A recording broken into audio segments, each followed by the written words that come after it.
টাইগাররা ছেড়ে কথা বলেনি যে বাংলাদেশকে নিয়ে সবাই ভেবেছিল 3 থেকে 4 দিনের মতো টেস্টটা শেষ হয়ে যাবে। অনেক অজি যারা রয়েছেন তারা কিন্তু টিকিটও কাটেনি। সেখানে বাংলাদেশ একটা ইতিহাস গড়েছে। দর্শক, যেমনটা বলছিলাম, আমাদের সঙ্গে ৭১ স্টুডিওতে আছেন সিনিয়র ক্রীড়া সাংবাদিক সেকেন্দার আলী। আমরা আলোচনা করতে চাই বাংলাদেশের ঐতিহাসিক টেস্ট জয় নিয়ে। সেকেন্দার আলী, যেটা আসলে শুরুতে বলতে চাই, আমরা ভারতীয় একটা গণমাধ্যমের একটা হেডলাইন দিয়ে শুরু করতে চাই। তারা আসলে যে জিনিসটা বলেছে, আপনার কাছে কি মনে হয় এটা কোনো একটা অঘটন? যে বলেছে সে পাগল। তাহলে এই যে ভারতীয় মিডিয়া এটাকে কোনোভাবেই হজম করতে পারছে না, এরকম ভারতের অনেক মিডিয়া রয়েছে। তারা নিজেরা জিততে পারছে না এবং ওই সব জায়গা থেকে তাদের হিংসার থেকে এরকম একটা মন্তব্য করেছে বা এরকম রিপোর্ট করেছে। তাদের সচরাচর আমরা দেখে থাকি বাংলাদেশের ক্রিকেট নিয়ে কিংবা বাংলাদেশের অ্যাচিভমেন্ট নিয়ে নিউজ খুব একটা হয় না বা করে না। তারা করে হলো যত নেগেটিভ আছে, যত যা করলে তাদের দেশে প্রশংসা তারা করতে পারে না, প্রশংসা করতে পারে না বাংলাদেশের ব্যাপারে। বাংলাদেশকে তারা সবসময় ছোট করে দেখতে পারলেই বোধহয় তার একটু খুশি হয়। তো এরকম হওয়া উচিত না কোনোভাবেই। এবং বাংলাদেশ যেভাবে খেলেছে, একটা দল কখনোই ফ্লুকে টানা 4 দিন আপনার ডমিনেট করে ক্রিকেট খেলতে পারে না। তার মতো টেস্টের মতো ক্রিকেট, বিশেষ করে যদি ওয়ান ডে কিংবা টি-20 হতো, যে কেউ বলতে পারে যে একদিন যে কোনো দলেরই হতে পারে। কিন্তু টেস্ট যেখানে প্রতিটা সেশন, প্রতিটা ঘন্টা, প্রতিটা মুহূর্ত চেঞ্জ হয় এবং একটা স্পেল হয়তো পুরো গেম চেঞ্জ করে দিতে পারে, সেই জায়গায় বাংলাদেশ একেবারে টানা 4টা দিন, আমরা যেটা বলি 3.5 দিন বলেন, যেটা বলেন 3 সেশন পর্যন্ত খেলা হওয়া। তো এই যে 4 দিন বলবো এটাকে, 4 দিন যখন খেলা হলো, 4 দিনের মধ্যে শুধুমাত্র তারা 2 ঘন্টার একটা যে স্লট ছিল, যেখানে একটা নতুন বলে 3টা উইকেট হারালো বাংলাদেশ। ওই সময়টা বাদ দিলে, ওই সময়টা বাদ দিলে বাংলাদেশের ধারে কাছে তারা ছিল না এবং প্রতিটা সেশনের বাংলাদেশ কিন্তু জিতেছে। ওই 3টা উইকেট হারিয়েছে ঠিকই, কিন্তু সেশনটা বাংলাদেশ শেষ করেছিল জয় দিয়ে। তার মানে হচ্ছে যে আপনি যখন টানা সেশনগুলি জিতবেন, আপনি টেস্টটাকে 9 উইকেটে জিতবেন এবং তাদের আপনার রান চেঞ্জ করবেন মাত্র 57 4th ইনিংসে, তখন বুঝতে হবে যে কত বড় দল বাংলাদেশ, মানে কত ভালো ক্রিকেট খেলেছে ওই জায়গায়। বাংলাদেশকে যদি কেউ মানে একেবারে এরকম আন্ডারডগ ভাবে, তাহলে সে বোকার স্বর্গে বাস করছে। বোকার স্বর্গে এই কারণে যে অথবা হীনমন্যতায় ভুগছেন। কারণ বাংলাদেশ আপনি দেখে থাকবেন 2022 সাল থেকে একটা উত্থানের ভেতর দিয়ে যাচ্ছে। এই যে টেস্ট ক্রিকেটে আপনি যদি বলেন মাউন্ট মঙ্গানুই, সেটা তো বেশি দূরে নয়। যেই অস্ট্রেলিয়া গিয়ে ওই কন্ডিশনে কিন্তু ভালো করতে পারে না, দক্ষিণ আফ্রিকা গিয়ে ভালো করতে পারে না, ইন্ডিয়া গিয়ে ভালো করতে পারে না, সেই জায়গায় বাংলাদেশ গিয়ে মাউন্ট মঙ্গানুইয়ে তাদের সঙ্গে ডমিনেট করে এই ইবাদত কিন্তু জিতিয়েছিলেন। তো সেই জায়গা থেকে আমি বলবো যে বাংলাদেশের উত্থান 22 থেকে যদি শুরু করে, 24 এসে পাকিস্তানকে হোয়াইট ওয়াশ করা তাদের মাটিতে, এটা ফ্লুক না রে ভাই, এটা বুঝতে হবে। আমাদের দেশে শুধু আমরা যে ভালো করছি বিষয়টা তা না, আমরা বিদেশের মাটি থেকে করছি। 22 সালের ওই 24 সালের ওই কথাটা চিন্তা করেন না, কি রাওয়ালপিন্ডিতে গিয়ে তাদেরকে হোয়াইট ওয়াশ করে দিয়েছে এবং ডমিনেটিং ক্রিকেট খেলেছে। তারপর আপনি যদি চিন্তা করেন, তারপর ওইটাকে অঘটন বলা হচ্ছে। এবং ভারত কি ভেবেছিল কোনোভাবে যে যে রানের টার্গেট দিয়েছে অস্ট্রেলিয়া, ভারতের মতো বাংলাদেশ অল আউট হয়ে যাবে? ওই যে নিশ্চয়ই আপনার কথা মনে আছে, আনন্দবাজার। এই জন্য তাদেরকে আমি 2 পয়সা দাম দিই না, কারণ তাদের সবসময় এরকম। কিন্তু অন্য মিডিয়া, আরো কিছু মিডিয়া রয়েছে, তারা কিন্তু সুন্দর ভালো বাংলাদেশের অ্যাচিভমেন্টকে খুব ভালোভাবে দেখিয়েছে, অবশ্যই দাবি রাখে। এবং সবাই যে একই রকম তা না। হাশরাফ গুলের কথা চিন্তা করেন, তিনি আবার বাংলাদেশের পারফরমেন্সকে একেবারে মনে হচ্ছে না আকাশছোঁয়া একটা পারফরমেন্সের কথা বর্ণনা করছেন। তো ভালো এবং খারাপ মানুষ সবসময় থাকে। সেই জায়গা থেকে এই মিডিয়াটা আমরা সবসময় দেখেছি, তারা বাংলাদেশকে কোনো কৃতিত্ব দিতে চায় না। তারা মনে করে যে একেবারে নিচের দিকে যদি তাদেরকে মূল্যায়ন করা যায়, বাংলাদেশকে অবজ্ঞা করা যায়, তাহলে তারা খুশি হয়। কিন্তু তাদের এই জিনিসগুলো কেউ এখন আর অ্যাকসেপ্ট করে না। দেখবেন যে বাংলাদেশে তাদের এই মিডিয়াটা কিন্তু এখন আর আগের মতো ফলো করে না। একটা সময় কিন্তু মনে হতো যে এই উপমহাদেশের একটা অন্যতম শ্রেষ্ঠ পত্রিকা বাংলা পত্রিকা, সেই জায়গায় কিন্তু এখন করে না। তার মানে হচ্ছে বাংলাদেশ যেটা অর্জনটাকে তারা রেসপেক্ট করে না, তাদেরকে এই জন্য ধিক্কার। সেটাই আসলে তাদের আরো বড় চিন্তা। যদি আমি বলি যে শুভমান গিলের কথা বলি, তারা আসলে এখন একটু টেনশনে রয়েছে। বাংলাদেশ যেভাবে টেস্ট চ্যাম্পিয়নশিপে এগিয়ে যাচ্ছে, ভারতের ফাইনালে যাওয়ার রাস্তাটা কিন্তু বাংলাদেশ কঠিন করে দিয়েছে। সেজন্য হয়তোবা তারা এটাকে কোনোভাবে স্বীকার করতে পারছেন। এবং আপনি যেটা বললেন যে এই যে 3.5 দিন, একটা মুহূর্ত কি আপনার মনে হয়েছে যে আপনি টেস্টটা এনজয় করছেন না? যেখানে আমরা মাঝে মধ্যে হয়তো বাংলাদেশের টেস্ট অনেক স্কিপ করতো, এই বিষয়টাকে আপনি কিভাবে দেখছেন? আমার প্রতিটা মুহূর্ত মনে হয়েছে আমি একবারও যেন অ্যাপসে থেকে চোখ না সরাই। মোবাইলে তো খেলা দেখছিলাম অ্যাপসে, তো সেটা প্রতিটা মুহূর্ত মনে হচ্ছিল যে আমি কখন যদি ওয়াশরুমে যাবো কিনা, সেই চিন্তাটা আমার কাছে, কখন আসলে টেস্টটা শেষ হবে। এমন হচ্ছে মোবাইল নিয়ে গেছে। তার মানে হচ্ছে প্রতিটা মোমেন্ট, প্রতিটা সিনারিও এত বেশি প্রাণবন্ত ছিল এবং এত বেশি আবেগ ঘন ছিল যে ওই অস্ট্রেলিয়ার কন্ডিশনে অস্ট্রেলিয়াকে হারাবে এবং তাদের কন্ডিশন তারা তৈরি করেছে, তাদের পছন্দের উইকেট হয়েছে এবং সেই কন্ডিশনে গিয়ে বাংলাদেশ দাপটে ক্রিকেট খেলেছে। সবচেয়ে বেশি ভালো লেগেছে এই কারণে যে ওখানে বাংলাদেশ প্র্যাকটিস ম্যাচটা ভালো খেলেনি। তার মানে একটা দ্বিধাদ্বন্দ্ব আমাদের ভেতরে কাজ করেছে, একটা শঙ্কা কাজ করেছে যে বাংলাদেশ কেমন করবে এবং ওরা সাবেক ক্রিকেটার যারা রয়েছেন তাদের মন্তব্য ছিল 2 দিনে শেষ হবে, 3 দিনে শেষ হবে বা 1.5 দিনে শেষ হবে, এরকম এই যে কটু মন্তব্য, এই তাচ্ছিল্যের মন্তব্য, 23 বছর পর ডাকা এবং 23 বছর যে সুযোগ না দেওয়া, এই যে একটা মানে মাজল দল ভাবা কিংবা আমরা যেটাকে মিনুস বলি সেই রকম ভাবা, সেই জায়গায় মুখ্য জবাব। এবং নাজমুল হোসেন শান্ত যেটা বলেছেন যে এর পরবর্তীতে আশা করা হয় যে তারা আমাদেরকে অদূর ভবিষ্যতেই ডাকবেন। শুধু তাই না, তিনি আরেকটা কথা বলেছেন, বিশ্বকে আমরা একটা বার্তা দিতে পেরেছি যে আমরা এখন আর সেই জায়গায় নেই, আমরা যে কোনো দলের সঙ্গে যে কোনো কন্ডিশনে ভালো খেলার মতো সক্ষমতা অর্জন করেছি এবং সেই সক্ষমতা দিয়ে বাংলাদেশ ডেফিনেটলি আপনার যে কোনো কন্ডিশনে এই যে নভেম্বরে যে সাউথ আফ্রিকা ট্যুর রয়েছে, আমার দৃঢ় বিশ্বাস যদি তাদের কোনো কারণে যদি মানে ফর্ম ডাউন না হয় তাহলে ওখানে গিয়েও ভালো ক্রিকেট খেলবে। তারা হয়তো 2023 সালে গিয়ে ওখানে ভালো করেনি, কিন্তু এবার তারা ভালো করবে, কারণ এই যে কনফিডেন্স নেওয়া, আপনার নিউজিল্যান্ডের মাটিতে নিউজিল্যান্ডকে হারানো, তারপরে অস্ট্রেলিয়াকে তাদের মাটিতে হারানো, পরবর্তীতে দেখবেন ধারাবাহিকতা ডেফিনেটলি থাকবে সারা বিশ্বে। ইংল্যান্ডে আমাদের লর্ডসে একটা টেস্টের সুযোগ দিয়েছে আগামী বছর, তো আশা করব যে তারা যে উন্নাসিক মানসিকতা নিয়ে থাকেন সেই উন্নাসিক জায়গাটা, নাকটাকে একটু নিচু করবেন, লেভেলে আনবেন। নিঃসন্দেহে আমি একটু ম্যাচে ফিরতে চাই।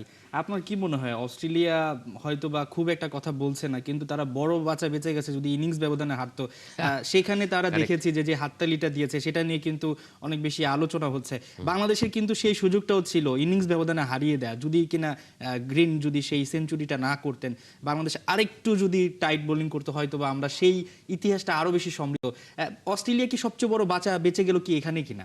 দেখুন, তাদের জন্য এটা বিরাট ডিসগ্রেস এই কারণে যে তারা আসলে চিন্তাই করতে পারেনি বাংলাদেশে এত ভালো ক্রিকেট খেলবে কিংবা বাংলাদেশের সঙ্গে এমন প্রতিদ্বন্দ্বিতা হবে। সেই জায়গায় তাদেরকে 228 রানের একটা টার্গেট দিয়েছিল সেকেন্ড ইনিংসে, যেটা তারা ফুলফিল করেছে ঠিকই, কিন্তু তাদের এই যে ঘাম ছুটে গেছে, ঘাম ছুটে গেছে, এই যে ক্ল্যাপ দেওয়া, তাদের এর থেকে বোঝা যায় যে তারা কতটা নার্ভাস ছিল যে ইনিংস ডিফিট যদি হয় তাহলে তাদের দেশে তারা কিন্তু এই জিনিসগুলোকে একসেপ্ট করতে পারে না, যে কারণে তারা দেখবেন যে বল টেম্পারিং এর মতো অনৈতিক কাজ করে, যে কারণে উইকেটে আমরা বেল তুলতে দেখি এরকম ধরনের অনেক কাণ্ড অনৈতিক কাজগুলো তারা করে। বিকজ অফ তারা তাদের যে অস্ট্রেলিয়া জাতির আমরা অনেক কাহিনী জানি, সেই সব জায়গা থেকে যদি আমরা চিন্তা করি তাদের এই জিনিসগুলো তারা কখনোই মেনে নিতে পারে না বলে তারা এই অনৈতিক কাজ করে। আমরা চাই না, বাংলাদেশকে তো ওইরকম দল না, বাংলাদেশ ফেয়ার ক্রিকেট খেলে, তারা মানসিকভাবে একেবারে দেখবেন স্লেজিং করলেও তার মধ্যে সৌন্দর্যতা থাকে। তারা যে ক্ল্যাপটা দিয়েছে এ দিয়ে বুঝিয়ে দিয়েছে যে বাংলাদেশের কাছে তারা আগেই হেরে গিয়েছে। ওই যে তাদের ওই জয়টা তারা মনে করে যে ওই ইনিংস ডিফিটটা এড়াতে পেরেছে, এটাই তাদের জন্য বিরাট অর্জন। ঠিক আছে, আমাদের ওইটা নিয়ে আপত্তি নেই, কারণ ইনিংস ডিফিটও ডিফিট, কিন্তু আপনার যদি 2 রানে 1 রানেও হারেন কিংবা 1 উইকেটেও হারেন তাও তো ডিফিট। বাংলাদেশের কাছে হেরেছেন, বাংলাদেশ জিতেছেন, 9 উইকেটে জিতেছে, এর থেকে বড় অর্জন আর কিছু হতে পারে না। এই বিশ্বে বাংলাদেশ 28তম টেস্ট জিতেছে, আপনার 160টা টেস্ট, এটা 160তম টেস্ট ছিল। তার মধ্যে যদি আমি ধরি যে সেরা টেস্টগুলোর মধ্যে কোনটা, তাহলে এই জয়টাকে সেরা রাখবে, এই কারণে অস্ট্রেলিয়ার মতো দলকে অস্ট্রেলিয়ার কন্ডিশনে হারানো। আরেকটা নিউজিল্যান্ডের বিপক্ষে যে জয়টা মাউন্ট মঙ্গানুয়ে হয়েছিল সেটাও একটা সেরা জয়। পাকিস্তানের জয় কেউ খাটো করে দেখতে পারেন, পাকিস্তান দল স্ট্রং না, কিন্তু আমি বলবো পাকিস্তানের বিপক্ষে পাকিস্তানের কন্ডিশনে ওইভাবে জেতা সেটাও ছিল বিগ অ্যাচিভমেন্ট। এরকম অনেকগুলো টেস্ট আপনি যদি 2009 সালে ওয়েস্ট ইন্ডিজের মাটিতে, যদিও অনেকভাবে ব্যাখ্যা করার চেষ্টা করে, national team is national team কিংবা top team is top team, তাদের বিপক্ষে ওখানে জিতেছিল বাংলাদেশ, সেটাও ছিল বিরাট অ্যাচিভমেন্ট। এরকম করেই আজকে এই জায়গায় পৌঁছেছে বাংলাদেশ। বাংলাদেশের একটু সময় ধারাবাহিকতা তৈরি হচ্ছে, একটা সময় লেগেছে যে জেতার এই মানসিকতা। এখন বাংলাদেশ অভিজ্ঞ দল, মুশফিকুর রহিম যদি অবসরে চলেও যান তারপরে কিন্তু বাংলাদেশের শূন্যতা হবে না আর, কারণ বাংলাদেশ এখন বুঝে গেছে কিভাবে টেস্ট কিংবা ক্রিকেটের পাইপলাইনটাকে বা ন্যাশনাল টিমটাকে ক্যারি করতে হবে। হ্যাঁ, নিঃসন্দেহে। আমরা যদি একটু বলতে চাই যে প্যাট কামিন্সের কথাটা নিয়ে বলতে চাই, তিনি গলফ খেলার আমন্ত্রণ জানিয়েছিলেন নাজমুল শান্তকে, হয়তোবা তিনিও ভেবেছিলেন যে 1.5-2 দিন তারা সময় পাবেন। এখন তারা সময় পেয়েছেন, কিন্তু তারা আসলে হজমই করতে পারছেন না বিষয়টাকে। এই যে ধরেন অনেক সাংবাদিক বা গণমাধ্যম কর্মীরা হয়তোবা 5 দিনকে একটু আলাদাভাবে সাজিয়েছেন যে হয়তো 3 দিনে শেষ হবে, বাকি 2 দিন আমরা অন্য কোনো একটা জিনিস কভার করবো। আপনিও হয়তো একটা প্ল্যান করেছিলেন। এখন তো মনে হচ্ছে এই 2টা দিন আমরা উৎসব হিসেবে রেখে দিয়েছি, আর প্যাট কামিন্সরা এটা হজমই করতে পারছেন না। এই যে বিষয়টাকে কিভাবে দেখেন? নাজমুল শান্ত বলছিলেন যে আমরা এটাকে একটু উৎসব বা একটু সেলিব্রেশন করা দরকার। কারেক্ট। কাল যখন হাবিবুল বাশারকে ফোন দিলাম তিনি তখন বললেন আজ হচ্ছে চাঁদ রাত, মানে ঈদের আগের দিন যে চাঁদ রাত থাকে ওই চাঁদ রাত। তো সেই চাঁদের রাতে তারা যে সেলিব্রেশনটা করেছেন, সেলিব্রেশনের মুডটা তখন থেকে চলে এসেছে এবং তাদের সেই আনন্দ মুহূর্ত এখনও ক্যারি করছে, কারণ বুঁদ হয়ে থাকার একটা ব্যাপার রয়েছে। হয়তো তারা বেশিক্ষণ থাকবে না, এখান থেকে যখন প্লেনে উঠবে ম্যাকওয়ের জন্য, সেই ম্যাকওয়ের পরবর্তী টেস্টের জন্য তারা প্রস্তুত হবে, কারণ বাংলাদেশের এই নেক্সট টেস্টে কিন্তু সবচেয়ে বড় পরীক্ষা, কারণ ওখানে ভালো করতে না ধারাবাহিকতা পারলে ধরে রাখতে হবে। ধারাবাহিকতা, প্রতিদ্বন্দ্বিতাপূর্ণ ক্রিকেট খেলতে হবে, জিতুক বা হারুক সেটা কোনো ব্যাপার না, ব্যাপারটা হচ্ছে আপনি কতদিন কত সময় ভালো ক্রিকেট খেলতে পারলেন, দ্যাট ইজ দ্য ইম্পর্টেন্ট। এবং সেখানে যদি আপনি ধারাবাহিকভাবে ভালো খেলে জিততে পারেন, সেটা হবে বাংলাদেশের এভার বেস্ট রেজাল্ট। আমি আশা করি যে নাজমুল হোসেন শান্তরা সেটা করবেন। প্যাট কামিন্সদের জন্য যেটা বললেন যে তারা গল্ফ খেলা তো দূরে থাকে, এখন তারা সাপ লুডু খেলবে, যে কোথা দিয়ে আমাদের গিলে ফেললো মানে বাংলাদেশ, সেই হিসাবটা মেলানোর চেষ্টা করবে। পরবর্তী টেস্টে তারা খুব বাইটিং দেওয়ার চেষ্টা করবে এবং তারা খুব হার্ড হয়ে ফিরবে। যদিও বাংলাদেশের এই মেন্টালিটি অলরেডি তৈরি হয়ে গেছে এবং থ্রেডিং হয়ে লিটন কুমার দাসরা ব্যাটিংয়ে কিংবা এখন যে ছন্দে রয়েছে এই ছন্দটা কাজে লাগাবে, কারণ হচ্ছে বাংলাদেশে একবার যদি ছন্দে পেয়ে যায়, বাংলাদেশের সাথে ক্যারেক্টার যে একবার যদি ছন্দে পায়, ফ্লোতে থাকে, তাহলে সেই দলকে হারানো খুব কঠিন এবং আশা করা যায় বাংলাদেশ নেক্সট টেস্টে খুব ভালো খেলবে এবং জিতবে। বাংলাদেশকে 2017 সালে মেবি, যেটা হচ্ছে অস্ট্রেলিয়া বাংলাদেশে এসেছিল, সেই সিরিজে আমরা এক এক ব্যবধানে ড্র করেছিলাম, কিন্তু সেখানে দুটো টেস্টে কিন্তু বাংলাদেশ ভালো খেলেছিল। তখন কিন্তু অত হাইপ ছিল না বাংলাদেশের টেস্টে। Shakib Al Hasan man of the series হয়েছিলেন, ম্যান অফ দ্য, অনেকে তখন বলেছিল যে বাংলাদেশ ঘরের কন্ডিশনটাকে খুব বেশি কাজে লাগিয়েছে, সেজন্য হয়েছে হয়তো। ঠিক আছে, কিন্তু আমরা তো এখন ঘরের কন্ডিশনও স্পোর্টিং উইকেট দিই। তোমরা যে উইকেটে খেললে সেই রকম উইকেট তো আমরা এই পাকিস্তানের বিপক্ষে খেলেছি। সো তোমরা এখানে ওয়ানডে খেলে গেছো, সেটাও তো আমরা স্পোর্টিং উইকেট দিয়েছিলাম। তার মানে আমরা অনেক উন্নতি করেছি এবং আমাদের ক্রিকেট ক্যাজুয়ালি এগিয়ে যাচ্ছে এবং সেই ধারাবাহিকতা থাকলে আমরা ডেফিনেটলি আগামী ওয়ানডে বিশ্বকাপ এবং টেস্ট চ্যাম্পিয়নশিপে এবছর হয়তো আমরা ফাইনালে খেলবো না, কিন্তু অদূর ভবিষ্যতে নেক্সট সাইকেলে হয়তো আমরা এমন হতে পারে 1, 2, 3 এর মধ্যে থাকবো। নিঃসন্দেহে আমরা একটু পারফরমেন্স নিয়ে কথা বলতে চাই, যে অলজিরা আসলে সিলেবাসে যাদেরকে নিয়ে পড়াশোনা করেছিল কিন্তু সেটা হয়নি। আমরা যদি হাসান মাহমুদের কথা বলি, তানজিদ তামিমের কথা বলি, মেহেদী মিরাজ তার পারফরমেন্সটা কিছুটা হয়তো আড়ালে চলে যাচ্ছে। সবকিছু মিলিয়ে এই যে বাংলাদেশ, আমি যদি বলি পেস বোলিং সাইড ভালো করেছে, স্পিন ভালো করেছে, মেহেদী মিরাজ অলরাউন্ড পারফরমেন্স করেছেন এবং তানজিদ তামিম তার সেকেন্ড টেস্টেই সেঞ্চুরি করেছেন, সবকিছু মিলিয়ে বাংলাদেশকে আসলে 10-এ কত দিবেন বা পারফরমেন্সটাকে কিভাবে দেখছেন? দেখুন, 10-এর মধ্যে এখন আমি 10 দেবো। কেন 10 দেবো? কারণ তারা কিন্তু 100% সাকসেস হয়েছে, যে টুকু জায়গা দেখতে পেয়েছেন, এবং টুকটাক মিস্টেক যেগুলি সেটাও গেমের পার্ট। কিন্তু তারা কেউ যদি ব্যাটিংয়ে দ্রুত আউট হয়ে গিয়েছে, সেই অন্য জায়গায় কিন্তু তার ঘাটতিটা পুষিয়ে দিয়েছেন। দেখবেন ফিল্ডিংয়ে আমাদের মিস ফিল্ডিং কেমন কিছু হয় নাই, অস্ট্রেলিয়া যা হয়েছে। দু একটা টুকটাক তো আপনার গেমে খেলতে গেলে আপনার 5 দিনের গেম একটু আটটু হতেই পারে, কিন্তু সব দিক মিলিয়ে যদি চিন্তা করেন, সিলেকশন প্যানেল যে কাজটা করেছে সেটা কিন্তু খুব ভালো কাজ করেছে। চিফ সিলেক্টর ওখানে 11-এ আপনার যদি ইয়েকে রেখেছে, এবাদতকে রেখেছে, খালেদকেও তো রাখতে পারতো, কিন্তু এবাদত থ্রেডিং, মোটামুটি থ্রেডিং বোলার, তিনি কিন্তু ইতালিতে ছিলেন প্যাটার্নাল লিভে তার স্ত্রীর কাছে, কিন্তু সেই জায়গা থেকে তিনি আসলেন দলে, তারপরে প্র্যাকটিস ম্যাচটা ভালো করলেন না, তারপরে তাকে সুযোগ দেওয়া, এবং তিনি কিন্তু যেভাবে টানা বোলিং করে গিয়েছেন, দ্যাট ওয়াজ দ্য অসাম।